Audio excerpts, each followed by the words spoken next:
Porn फिल्में बनाने के आरोप में बिजनेसमैन राज कुंद्रा इस वक्त जेल में बंद है, जहां हाल ही में पुलिस ने इस केस की 1500 पन्नों की सप्लीमेंट्री चार्जशीट को दाखिल किया है। इस चार्जशीट के दाखिल होने के बाद से लगातार राज कुंद्रा से जुड़ी नई जानकारियां सामने आ रही हैं। मीडिया रिपोर्ट्स के अनुसार राज कुंद्रा ने 2 साल में अपने ऐप के यूजर्स 3 गुना और मुनाफा 8 गुना बढ़ाने का पूरा प्लान रेडी कर लिया था। वो अपनी 119 फिल्मों का पूरा कलेक्शन 8.84 करोड़ रुपए में बेचना चाहता था। राज कुंद्रा का पहला ऐप पूरी तरह से प्ले स्टोर और एप्पल स्टोर से हटा दिया गया था, जिसके बाद उन्होंने दूसरा ऐप भी बनवा लिया था। कुंद्रा को डिजिटल मीडिया से अवैध पैसे कमाने थे, लेकिन जब पुलिस का शिकंजा राज पर पड़ा तो उनके इस प्लान का भंडाफोड़ हो गया, जिसके बाद उन्होंने सारी जानकारी को डिलीट करके अपने आप को बचाने की पूरी कोशिश की।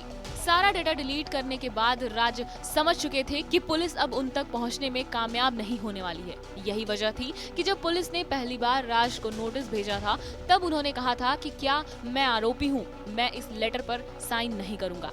इस चार्जशीट में कहा गया है कि राज ने कभी पुलिस को सही जानकारी नहीं दी और उन्हें खूब घुमाया। पुलिस को उन्होंने कभी कोई सही जवाब नहीं दिया और महज यहाँ वहाँ की बातें करते रहे। राज के ऑफिस से 24 हार्ड डिस्क जब्त हुई है, जिनमें पुलिस को 35 फिल्में मिली हैं। एक अन्य कंप्यूटर में पुलिस को 16 फिल्में मिली हैं, जहां दूसरे कंप्यूटर से 60 से ज्यादा फिल्में और पीपीटी मिली हैं, जिससे राज का प्लान साफ नजर आया। राज कुंद्रा के अलावा इस केस से जुड़े दूसरे आरोपियों के कंप्यूटर और मोबाइल से ऐप के कंटेंट, खर्च, आमदनी और फ्यूचर के प्लान समेत कई अहम जानकारियां मिली हैं। इस केस में राज की कंपनी विहान एंटरप्राइज में काम करने वाले कुछ कर्मचारियों को गवाह बनाया गया है। ये कर्मचारी इस ऑफिस के आईटी और अकाउंट डिपार्टमेंट का हिस्सा रहे हैं। आपको बता दें कि इस चार्जशीट में प्रदीप बख्शी का नाम भी सामने आया है। पुलिस ने बताया कि वो लंदन में रहता है, जिस वजह से वो पुलिस की गिरफ्त से बाहर है।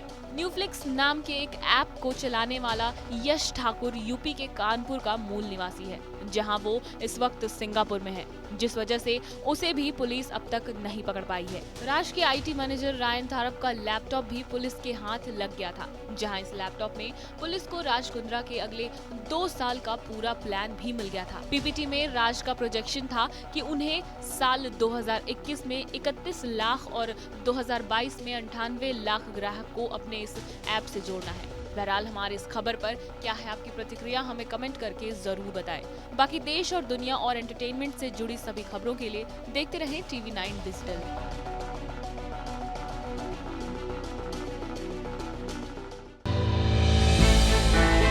हमने की गलती फिर एक बार, कोरोना ने किया दोबारा प्रहार। मास्क, 2 गज दूरी, करें अपनी सुरक्षा पूरी। कोरोना टीका हम सबको लगाना है, मिलकर साथ समझदारी से कोरोना को हराना है।